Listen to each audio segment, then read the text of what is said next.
Welcome back to the deep dive. We are really diving into a stack of source material today that is just incredibly dense. We're talking diplomatic notes, clandestine agreements. And really high-stakes correspondence. I mean, this is a government fighting for its very existence letter by letter. Exactly. We're focusing on a really critical but also very short-lived chapter in global history. The intense diplomatic struggle for the survival of the Azerbaijan People's Republic, or the ADR, from 1918 to 1920. It's a true crucible moment, and our sources, they chronicle the birth and the subsequent two-year fight of what was fundamentally the world's first secular, democratic, and centralized republic in the Islamic world. And this deep dive is really custom-tailored for you, the learner. We're going to unpack how this fledgling state navigated just catastrophic geopolitical shifts. Using diplomacy, that was its main weapon. Diplomacy and this absolutely unyielding commitment to sovereignty. Okay, let's break that down. So we have a nation born into the vacuum left by the collapsing Russian Empire. Yeah. It's geographically positioned right in a nexus of global interests. A huge nexus. So our mission is to understand not just the facts of its short life, but the strategic decision-making that allowed it to survive as long as it did. Yeah. This wasn't just, a political formation. No, not at all. It was a high-wire diplomatic act from day one. To really appreciate the scale of this diplomatic effort, we have to first recognize what Azerbaijan represented, even before the republic was declared in 1918. Right. And the global narrative is pretty simple. It was the oil capital of the world, Neftenesin and Paytaxta. Baku's oil was the strategic engine that every imperial army, every global financier, they all wanted it. That economic prize alone put a massive target on its back. But the sources, they reveal this profoundly rich cultural and intellectual foundation that I think often gets overlooked. It absolutely does. I mean, beyond the resources, this was a center of powerful cultural advancement. You have Shusha, for instance, which was known as the Conservatory of Transcaucasia. Conservatory? Yeah, it was famed for its poetry, its music, its composers. This was a society that had already invested very heavily in modernization and intellectual life long before political independence ever arrived. And this is where it gets really interesting, especially based on the foundational work of M. Relsolzad, who was one of the architects of the Republic. In his piece, Isramisen Shavushu, he frames the ADR not just as some local revolution. No, he frames it as a pioneering force for the entire Turkic and Islamic world. And that framing is so crucial, isn't it? It is. Relsolzad wasn't just bragging. He was listing these tangible historical firsts among the Russian Turks, which provided the cultural and intellectual scaffolding for the state. So what were some of these firsts? Well, he highlighted that the first Turkish dramatist, the first Turkish composer, and, the first newspaper creator in the entire Russian sphere, they were all Azerbaijanis. This points to a really high degree of civic sophistication. So they were ready. They were ready for self-governance. Absolutely. And they were also the first to seriously tackle religious reconciliation between sects, which was vital for internal unity. And the first to consider crucial steps like alphabet reform. All of these things are precursors to building a modern, unified nation-state. And the culmination of all this foundational work was the big political achievement. The ADR, founded on May 28, 1918, was the first unified, centralized national state, and maybe most crucially for global history. The first republic established in the entire Islamic world. That's just revolutionary. It was an incredibly bold statement. Karzad described the Azerbaijan Republic as a small Turkey, but, and this is key, one based uncompromisingly on parliamentary supremacy. It guaranteed freedoms of speech, assembly, and the press, things that were rare even in established Western democracies at that time. Okay, so the foundation was democratic and centralized. What then defined their foreign policy? Because everything we've seen in the source material seems to revolve around one central, immovable idea. And that idea is sovereignty istiqlal ve sovereignlandlik. For the founders, independence was absolute. It was indivisible. And it was completely unshared. Unshared. They had fought so hard against Tsarist centralization. They certainly weren't breaking away from Russia just to become a vassal state for some new power, whether it was Ottoman, German, or British. This brings us right to the core conflict they faced externally, what we might call the imperium paradox.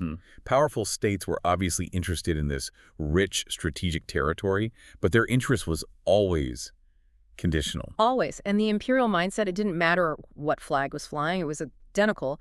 It's that patronizing voice saying, we support your freedom, but only if that freedom aligns perfectly with our strategic needs. There's a quote that just perfectly captures this attitude. There is. It's repeated in the sources. Be free, but not as you wish, but as I tell you. That's such a powerful line. It frames their entire struggle, really. Yeah. They had to navigate a world where all these major powers were essentially demanding that they trade sovereignty for survival. Precisely. And the ADR was not created to accept the rule of any external state. Their commitment to this principle, that sovereignty was shared with no one, it dictated every single diplomatic action they took. From their first interactions with their key ally, Turkey, all the way to their final defiant notes to Soviet Russia. It seems like an uncompromising stance that must have looked politically suicidal at times. Oh, it did. But for them, it was philosophically essential. So given that uncompromising stance on sovereignty, the first major test of that principle came almost immediately, and maybe surprisingly, from their most vital ally and patron, the Ottoman Empire. Yeah, Turkey's role was, at first, existential. The situation in Ganja and Baku was just chaos. There were hostile forces threatening to completely overwhelm the new government. And Turkey was the only one to step up. The only state that welcomed Azerbaijan's independence wholeheartedly. They provided comprehensive military aid and were the very first to officially recognize the new state. And this wasn't just moral support. We see a hard military commitment right away in the documents. Immediately. 6 days after independence, they signed the Batum Treaty, committing Turkey to direct military assistance. This aid was deployed under Nuru Pasha, and it culminated in a spectacular military success. The liberation of Baku. Exactly. Turkish troops, fighting alongside newly formed Azerbaijani national units, liberated Baku on September 15, 1918. An undeniable victory. Right.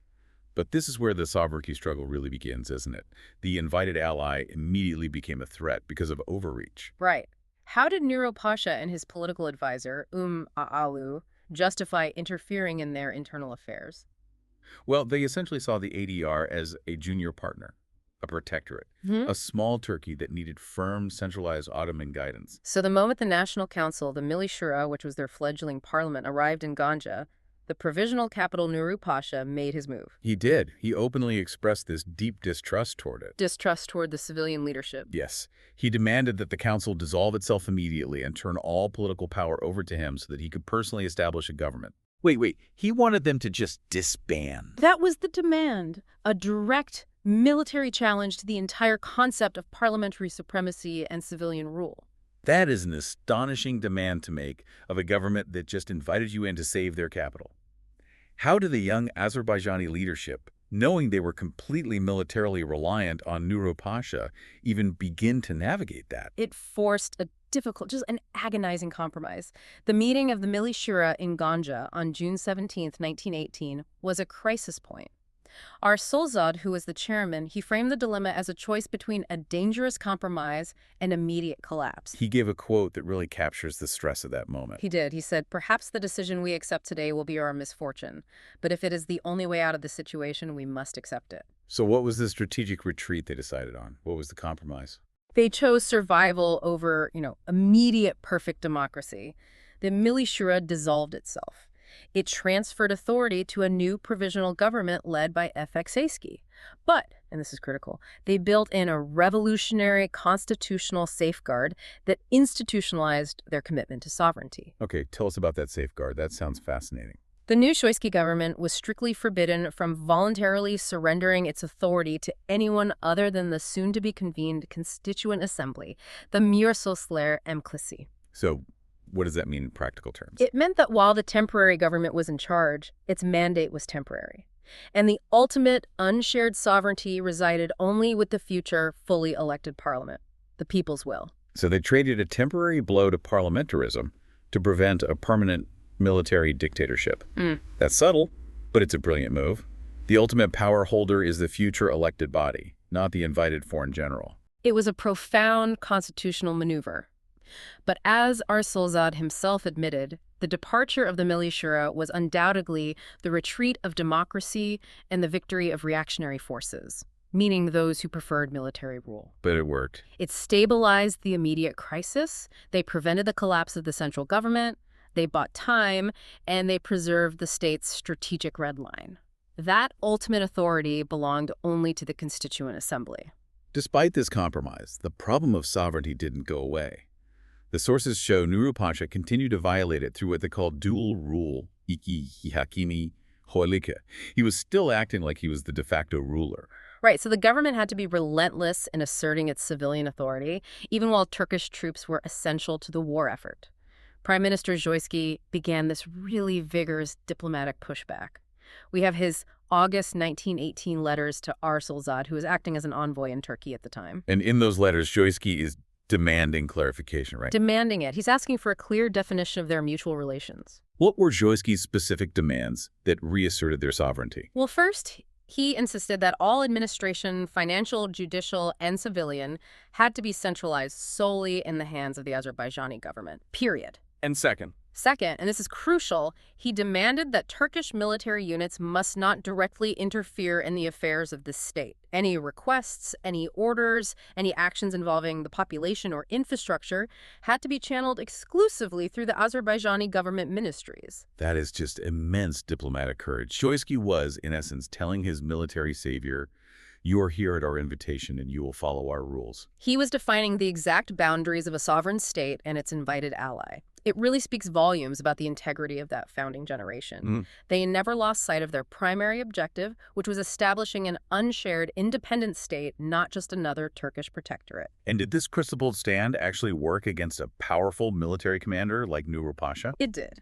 The sources confirm that the persistent, principled, and very firm position of the Azerbaijani government eventually forced Nuru Pasha to respect their sovereignty. By continually challenging this dual rule, they solidified the international understanding that there was only one legitimate authority in Azerbaijan. It's a fascinating early insight into a difficult truth, isn't it? That maintaining independence often requires challenging your strongest friends just as much as your enemies. Absolutely. So, having asserted control internally against the overreach of their ally, the ADR immediately had to turn its diplomatic focus outward. For the new republic and for Georgia and Armenia as well, peace and tranquility in the volatile Transcaucasia region weren't just desirable. They were absolutely vital for survival against much bigger external threats. Exactly. Let's look at those regional relationships. The sources suggest Georgia was the big success story, the developing Mutfaklik, or alliance. Yeah, relations with Georgia were established pretty quickly and became friendly and allied. They were pragmatic. They used peaceful negotiations to solve some of the initial friction points. Like what? Like when Georgia, under some pressure from Germany, who had their own interests in the region, briefly blocked the railway that Turkish troops needed to move toward Baku. They managed to resolve that without any escalation. But the real strategic success was that 1919 military defense treaty. What did that formal alliance protect them against? It formalized their joint defense strategy. Azerbaijan and Georgia pledged military assistance to one another, specifically in case of any attack on their territorial integrity or independence. And this alliance was explicitly forged against the greatest emerging regional threat. The White Russian forces led by General Denikin. Precisely. Denikin represented that uncompromising imperial view of one indivisible Russia. And this alliance was tested almost immediately, wasn't it? It was. Denikin's representative, a General Baratov, tried to undermine the alliance by proposing a separate bilateral agreement only with Azerbaijan. A classic divide-and-conquer tactic. Absolutely. The goal was clearly to isolate Georgia and then roll up the independent states one by one. How did the Azerbaijani leadership, specifically Prime Minister and Yusuf Jarov, respond to that attempt to drive a wedge between them? His response was just a clear demonstration of loyalty to the principle of collective regional security. Yusuf Mayov firmly refused the separate talks. He stated they would only sign jointly with Georgia, and only if Georgia also signed a simultaneous agreement with Denikin's volunteer army. He called their bluff. They upheld the pact. They did, and this military and political alliance became a crucial cornerstone of their defense policy. Now let's look at the direct standoff with Denikin. The ADR took a hard anti-imperialist line, flat out refusing to exchange diplomatic representation with the volunteer army.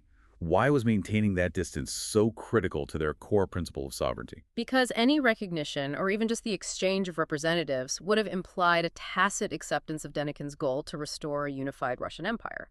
It would have potentially made the ADR an internal region of Russia again. And Denikin pressed the issue, didn't he? He questioned the future ties between Azerbaijan and Russia. He did, and the ADR's representative at that meeting, C. Rostramjov, gave a somewhat, let's say, cautious or ambiguous answer. What exactly did Rostramjov suggest? that required such a sharp correction from his own government? He stated that while the people had the right to self-determination, they would, hypothetically, participate in a legitimate, universally recognized Russian democratic body in the future to assert that right. And that was a huge mistake in their eyes. A huge, dangerous mistake. It suggested that Azerbaijan's fate was still somehow tied to Russia's internal political process, rather than being an already sovereign final decision. And that slight ambiguity immediately triggered an intense correction back in the government, didn't it? Oh, a fierce, immediate correction. The acting foreign minister, A. Zyatsinov, fired off a scathing ciphered telegram back to Rustrenyov. What did it say? Zyatsinov condemned the very suggestion of future Russian connections, stating clearly and officially, the people of Azerbaijan will go to no assembly other than their own constituent assembly. Wow. That is the uncompromising nature of their sovereignty laid completely bare. It totally rejected the possibility of rejoining any future Russian state, democratic or otherwise. It stated that the Constituent Assembly, their own parliament, was the final arbiter of their destiny. End of story. This was a defining moment. It was a firm stand against intense political pressure, even when a powerful British intermediary, General Briggs, was involved in those Denikin meetings. And Zyatsinov then provided the crucial defining quote that really solidified the Republic's stance on this. He did. He said, "Whoever threatens the independence of Azerbaijan, be it Bolshevik, Menshevik, Denikin's man, etc., it makes no difference, is the enemy of Azerbaijan." It just simplifies the entire geopolitical chessboard for them. Independence is the only principle, and anyone who threatens it, regardless of their ideology or uniform, is an adversary. That's diplomatic courage in the face of massive military superiority. And they didn't just defend their core territory, they also demanded Denikin withdraw his forces from Dagestan, recognizing that the security of their northern border was interconnected with the independence of the entire region. They refused to be a passive observer. Okay, let's turn now to the most difficult and complex regional issue: relations with Armenia. The source material details just persistent and violent territorial conflicts. This was the perpetually destabilizing front, and the primary issues revolved around Armenia's territorial claims on Nakhchivan, Nagorno-Karabakh, and Zangezur.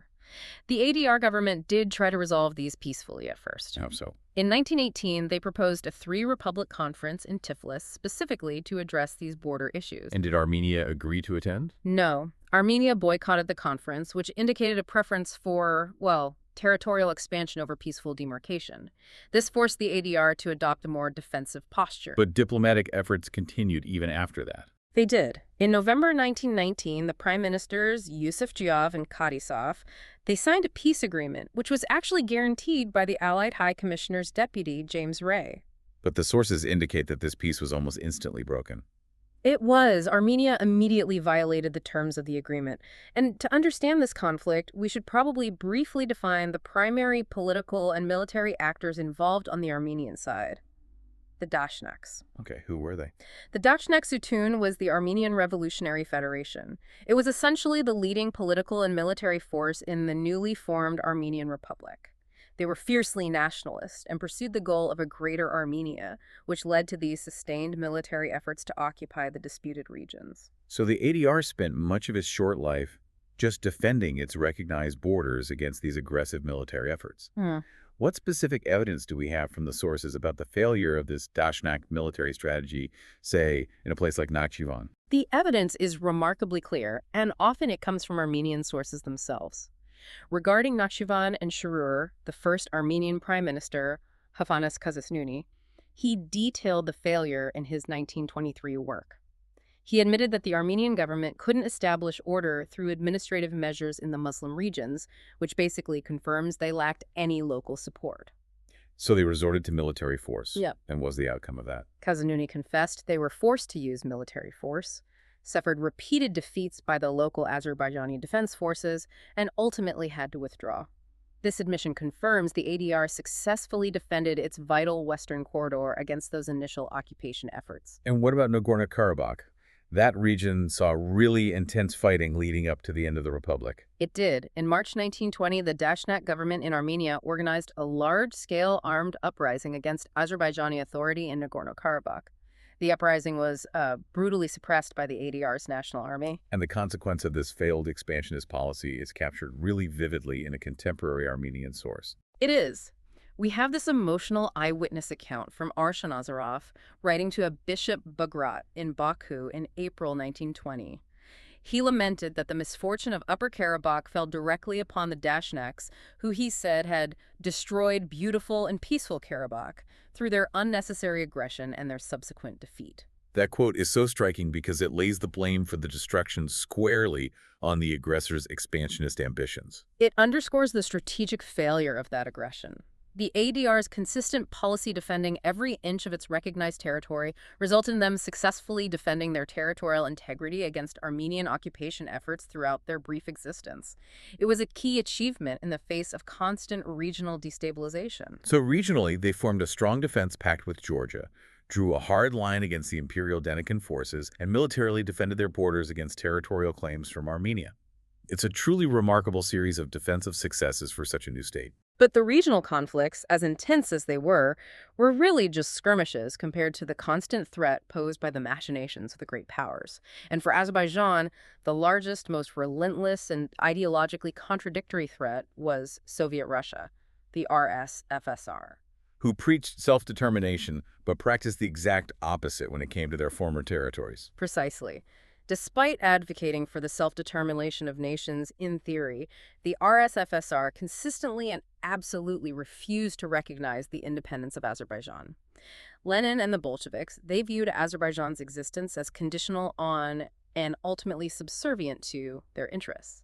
They considered Baku an indispensable part of Russia. And this brings us to just the shocking diplomatic double-dealing, the secret oil deal between Russia and Germany that happened literally behind Azerbaijan's back, even while Turkish troops, Azerbaijan's supposed allies, were fighting for Baku. This detail from the sources is stunning. It demonstrates the depth of the imperial betrayal. Lenin's leadership was so focused on controlling Baku's resources that they first considered an act of pure destruction. What do you mean? Lenin issued this sinister directive. If the Germans managed to seize Baku, the RSFSR planned to destroy all of the Baku oil infrastructure, the drilling rigs, the pipelines, the refineries, rather than let the Germans get it, a total scorched earth policy. That indicates an absolute refusal to acknowledge Azerbaijan's ownership of its own resources. But the strategy shifted from destruction to a really cynical collaboration. It did. On August 27, 1918, the Russian-German additional agreement was signed. The terms were specific, and they utterly violated Azerbaijani sovereignty. Germany promised Russia that it would actively prevent Turkey from seizing Baku. In return? In return, Russia agreed to give Germany a full 1/4 of all the Baku oil production. So two massive European empires were just trading the fundamental resources of an independent nation like it was a commodity. And the Bolsheviks confirmed their intent shortly after. The RSFSR Foreign Affairs Commissar, Chicherin, subsequently declared that the Bakuyas remained in Russia forever. This proved their intent was permanent, to strip Azerbaijan of its capital, its resources, and its independent status, to effectively erase its existence from the map. And Turkey, the ally, engaged in its own counter-betrayal, however desperate the context was at that point. Yeah, Talat Pasha, the Turkish Grand Vizier, realizing the military situation was collapsing for the Central Powers, signed his own secret protocol with Germany on September 23rd. He agreed to withdraw Turkish troops from Azerbaijan in exchange for Germany's promise to ensure Russia recognized Azerbaijan's independence. A promise Germany never intended to keep. Never. Talat was trying to secure the state's political future, but it was a futile gesture. This web of secret treaties, Russia and Germany, Turkey and Germany, all negotiating Azerbaijan's fate without its participation, it just underscored how fragile sovereignty was in that era. How did the ADR government react when they inevitably learned about that August 27th oil deal? They reacted with fury and alarm. Emre Rizalzad, who was in Istanbul, issued an angry note of protest to the German embassy, stating that this wasn't just a territorial issue. This was a question of life and death. The founders knew that control of Baku was essential. Rizalzad sent a famous telegram to Shoisky. He did. He said, if Baku is not taken, everything is finished. Goodbye, Azerbaijan. They realized. Baku says Azerbaycan Basha's reindeer. Azerbaijan without Baku is a body without a head. Despite their protests, the next power shift came swiftly with Turkey's defeat. The Mudros Armistice in October 1918 forced Turkish troops to withdraw, and Allied forces, specifically British troops dispatched from Iran, were authorized to occupy Baku. Which was yet another direct violation of their sovereignty. The Allies, the victorious Entente, completely disregarded the fact that a legitimate ADR government was already functioning in Baku. They treated the entire region as territory belonging to the now non-existent Russian Empire. So they felt entitled to dictate its fate based on the terms of Turkey's surrender. Exactly. And the ADR refused to let this pass silently. Their special envoy in Istanbul, or Topsubashov, led a fierce diplomatic resistance. What was the legal basis of his protest against the armistice? Topsubashov argued vehemently that Turkey had no legal right to negotiate the fate of Baku or the Transcaucasian Railway. He stressed that these regions were independent, sovereign entities, not Ottoman territory. He stated that Turkish representatives had no authority to even mention the name of Transcaucasia in negotiations with the Entente. He was essentially telling the Allies, you might have defeated Turkey, but that doesn't give you ownership of us. Precisely. He called the Allied insistence on occupying Baku, even if Turkey couldn't resist, a betrayal of the principle of self-determination that they had promised to small nations. He was preparing the diplomatic ground for the incoming confrontation with the occupation forces. Despite the protests, the occupation happened. General Thompson, commanding the Allied, mostly British troops, arrived in Baku on November 17, 1918. What was his initial impression of the ADR government, and how hostile were his demands?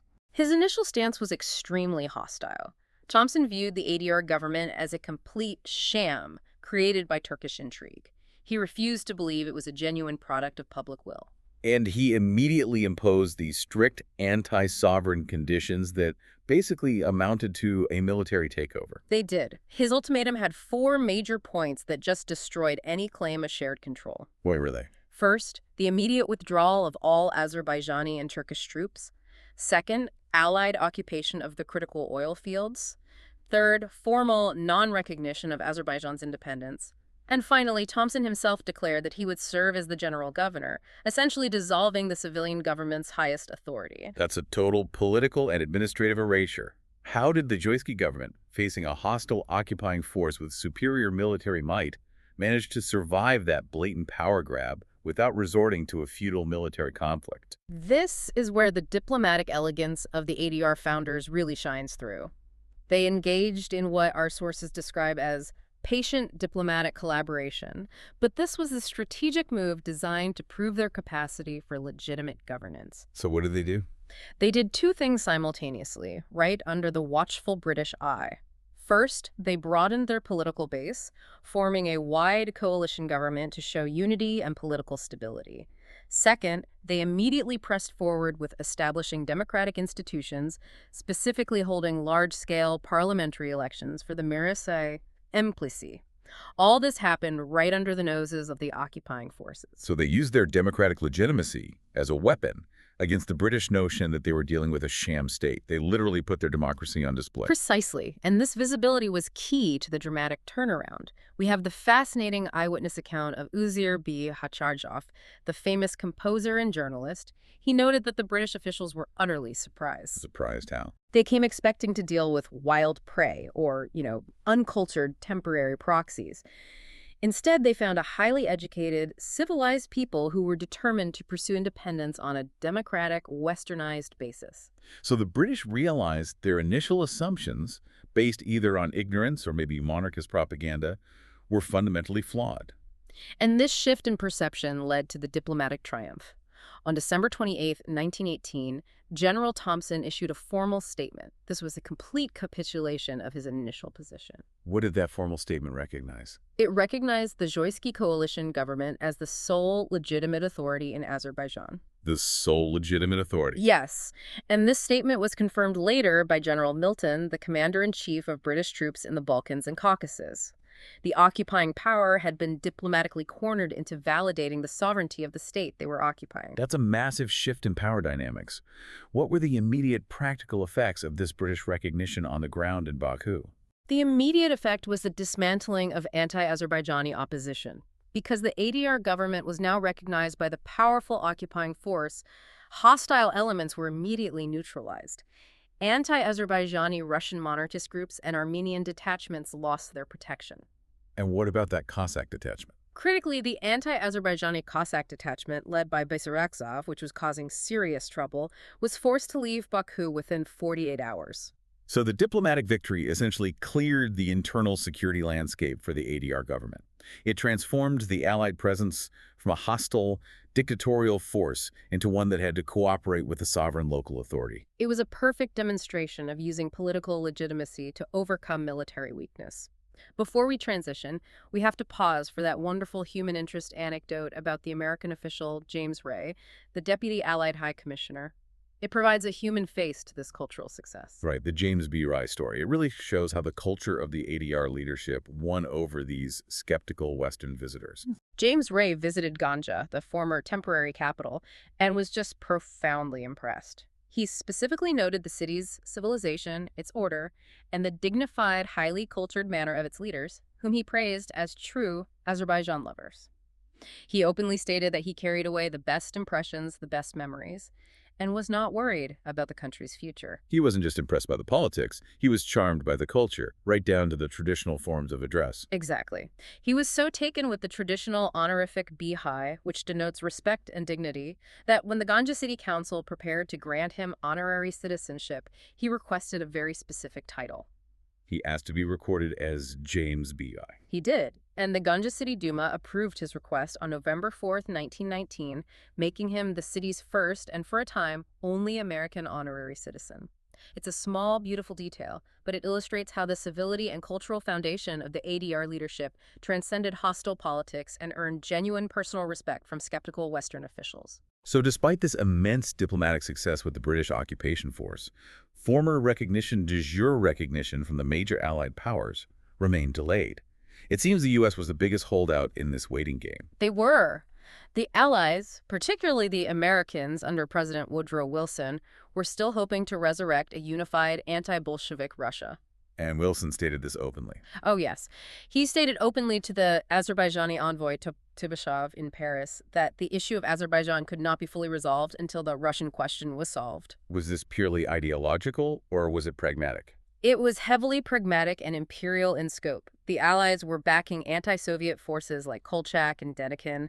The independence of small nations like Azerbaijan, Georgia, and Ukraine was viewed as temporary or even expendable collateral if it meant achieving the larger goal of restoring a friendly, unified Russia that could contain Bolshevism. They were temporarily sacrificing the principle of self-determination for their own strategic goals. Exactly. But the tide began to turn quickly. Denikin and Kolchak were decisively defeated by the Red Army. And that military failure forced the Allied strategy to shift. It did. The hopes of a united Russia faded.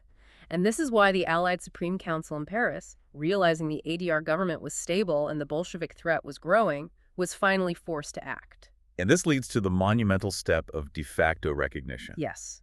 On January 11, 1920, the Supreme Council, led by the British Foreign Secretary Lord Curzon, formally recognized the independence of Azerbaijan and Georgia de facto. And this was a massive political validation. It acknowledged the governmental stability and territorial control the ADR had demonstrated for nearly 2 years. And this recognition sent a clear message to the world, and just as importantly, to their neighbors. Within months, Iran, which had initially been wary of an independent Azerbaijan based on historical cultural claims, became the first to grant de jure, or full formal recognition. Iran granted formal recognition in March 1920. Which confirms that the ADR was a legitimate, recognized entity on the global stage. But seeing this diplomatic victory, the West finally validating Azerbaijan's existence, Soviet Russia was compelled to make its move. They could no longer pretend the ADR didn't exist. So RSFSR finally addressed the Azerbaijani state directly for the first time in January 1920. This was the Foreign Affairs Commissar Chicherin's telegram. Right, and it was an attempt to extract maximum strategic benefit before a military intervention. Chicherin proposed immediate negotiations for a military alliance against the remnants of Denikin's forces. But crucially, the note conspicuously avoided offering formal diplomatic recognition. Not a word about it. So they demanded a military commitment, asking Azerbaijan to actively engage in the Russian Civil War on their side without granting them political legitimacy. And that note also carried a thinly veiled threat, didn't it? It did. Chicherin suggested that the correct understanding of the social-political interests of the Azerbaijani state and its workers would compel Azerbaijan to agree to their proposal. It was a diplomatic strong-arm tactic. So how did Joysky's government, knowing the Red Army was looming and needed to secure their northern flank, respond to this conditional ultimatum? They delivered the most principled refusal of their short history. Shoiski's government rejected the military alliance entirely. They stated clearly that Denikin was an internal Russian matter and they would not intervene in the struggles of another nation. And they insisted that any negotiations for diplomatic relations must be based solely on the principle of the unshared sovereignty of both states. This refusal to be blackmailed, to trade away their sovereignty for perceived temporary security, must have infuriated the Bolshevik leadership. It proved the ADR was not going to be a compliant satellite state. It did. The Politburo immediately decided to pursue a policy of great caution and distrust toward the Azerbaijani government because they refused the military operation. And this set the stage for the final diplomatic clash, where Shoiski chose to dismantle the Bolsheviks' ideology itself. Tell us about that scorching counternote delivered in March 1920. Chicherin had tried to justify the delayed recognition by saying self-determination was an unshakable principle, but required complex negotiations. Shoiski's note was a masterclass in philosophical warfare. He seized on Chicherin's own words. He stated that if self-determination is truly an unshakable principle, it cannot possibly be dependent on complex negotiations or used as a tool to extract an equivalent benefit, like a military alliance. And what was his final devastating warning? He warned that if this right required negotiation and extraction, it lost its character as a principle altogether. Instead, it became merely an instrument used by imperialist states to achieve their strategic goals. That is undeniable, and it perfectly exposed the Bolshevik hypocrisy, using their own language against them. Was there a response to this final diplomatic challenge? Our sources confirm Shoiski's note received no response from Chicherin. The diplomatic route was finished. The RSFSR realized that the ADR leadership was too stubborn and ruthless, too uncompromisingly committed to sovereignty, to be managed or co-opted politically. They abandoned negotiations and opted for the inevitable. Military intervention. The military decision was made, leading to the conquest by the Soviet Army in April 1920 and the collapse of the independent republic. A tragic, inevitable ending given the overwhelming military power massed on their borders. Yes, but the sources make it very clear that the spirit of uncompromised sovereignty endured. The founders' refusal to dilute or share that principle ensured that the idea of an independent, centralized state remained alive in the national consciousness. And this enduring spirit is crystallized in M. Arsolzad's prophetic 1923 quote, which became the rallying cry for future generations. It's perhaps the most important takeaway from this entire history. A banner once raised shall never fall. The physical state fell, but the political ideal of absolute sovereignty did not. And that spirit truly did endure. The modern Azerbaijan Republic sees itself as the direct, legitimate inheritor of the ADR's commitment to unshared, uncompromising sovereignty. It ensures that today it operates as a fully sovereign state, rejecting the conditional interests of any major power, just as its founders intended. To synthesize what we've explored, the Azerbaijan People's Republic survived for less than 2 years, but its survival was really a masterpiece of principled diplomacy against just overwhelming global odds.